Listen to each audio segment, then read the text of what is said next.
Hi, everyone. Welcome to the next short attention span webinar. Kelly Malazzi, how are you? You look I'm great in that picture. yeah.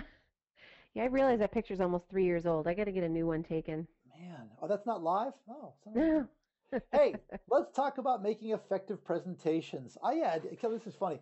I had a series of coaching calls this week, and I stack them back to back, and these were part of the Sales Challenge program. And what I thought was funny was the first three in a row all came up with the exact same answer to my question, what's your biggest sales challenge? All three of Mhm. them said, I need help making better presentations, better sales calls, which I thought was funny. Interesting. Yeah. Yeah, how about that, huh? So then Hmm. here we go. You've got the appointment. Now what? So, Kelly, you just bagged a big appointment. Okay. Why is it important? Let's walk through this five-step process. Talk to me first about the need to double down on the research. It is today. I think the expectations of a person's time are different than they used to be, and so I think it's almost as if you need to drop yourself in, 20 minutes into the meeting. You cannot spend a lot of time asking a customer, "What business are you in?" and "What's your role?" and things like that. I mean, you need to know that stuff ahead of time. And the good news is the internet has made it so easy for us to be able to gather that intelligence and have it in front of us so that you kind of walk in already prepared, understanding what business they're in, possibly even who their customers are, what products and services they offer, who their competitors are, all this kind of stuff. Again, not only is it vital because that's probably what the customer is expecting, but it does differentiate you from just every other sales guy out there. It's you come in ready to go with good information, and also taking the time to do that research prepares you in advance for a solution. That so you're the key word here is preparation. You're ready. You know what you need to know. We're still going to ask a lot of questions during this presentation, but you can anticipate what some potential solutions might be to kind of facilitate this process and just impress the heck out of these people that you already know a lot about what's going on. And you want to know, you want to study the company, study the people that you're calling on. What's really funny is Kelly is that you do all this research and you think to yourself, well, I'm never going to use this, and then you get in on the sales call and you hear yourself quote your own research. Mm-hmm. It's like, oh wow, I can't believe I just said that. I mean, that was brilliant. Step two then is to prepare an agenda. Go in with a plan. How is this thing going to go? Is it going to go according to your agenda? Never. It's not going to happen. But you want to have a step one, step two, step three in your on your agenda. We'll get back to that in a couple points here. Uh, the, this is what I typically say at the beginning, Kelly. I'll be interested in getting your critique. At the beginning of the meeting, after we've done a little small talk and we've shot the breeze about whatever is the information or story du jour or the story of the sports or whatever the deal is, build a little Mm-hmm. rapport. Next thing is I'm going to say something like, I understand that we have 30 minutes for this appointment. Is that still the case?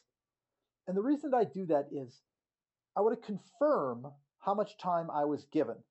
Mm-hmm. Because if the client comes back and says, well, actually, no, you know what, we only have 15 minutes because I have an off site meeting. Now that changes everything, Yep. including the ability to say, let's reschedule.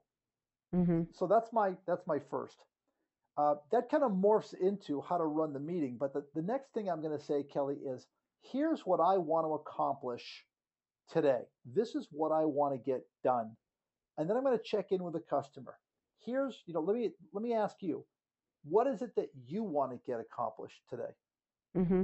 So, given now that you've heard that, give me some reaction to that. Have I said too much, the right thing, the wrong thing? No, I think you're right on. I mean, I might, it's sometimes this is stylistic or semantic. Like I might say, the reason that we've sat down today is that, and sometimes you're tying it back to, I met with your boss or I met with Joe last week and he suggested we sit down. So that, yes, then I go directly into my intention today is to discover blah blah blah, and then tell me what's on your mind. What do you hope to gain out of, from this meeting?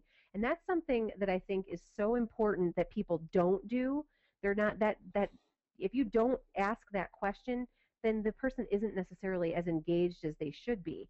But I think the most important thing about really all of these steps, but certainly 3 and 4, is you maintain control of the meeting. It's very important that you're the one that kind of is at the helm, so to speak, because it's just I don't really even know why, but I just feel like it's important that you should be the one in control. Hmm. Yep, I agree. I agree, and that's really about running that meeting, right? And making certain Mhm. that you're asking questions, you're pulling everything back in, you're watching your time. And by the way, when we come to the end of a 30-minute meeting, I will say to the client, invariably, not always, but I will say to the client, hey, we're at that 30-minute time period, and I want to be respectful of your time. Can we keep going? I figure it this way, Kelly. If I've done my job and I'm running an effective meeting and the client's talking, then they're going to say, "Hey, absolutely, Mhm. let's keep going." If I've if they really do have to go, then I want to find a reason to return. That's one of the Yep. goals of my presentation, right? I want to make Mhm. certain that I've got a reason to return. I get out in the car, I sit down, I write down everything that I can think of that is relevant. I get back to the office, I write down everything else that I can think of that is relevant. I also send out a thank you note. Just a quick, really appreciate your time. I'll do that in writing, I'll do that via email. It's just a nice touch, Mhm. adds that human side to it. So there's 5 steps. Kelly, can you think of anything else that you would put in your list? This is my list, and I want to get your comment on it. I don't think I would add a step, but one thing I'm doing with a lot of my customers today is we actually have a review document, an intelligence gathering document that we go into meetings with, that kind of covers a lot of this stuff, but it's so you don't miss anything.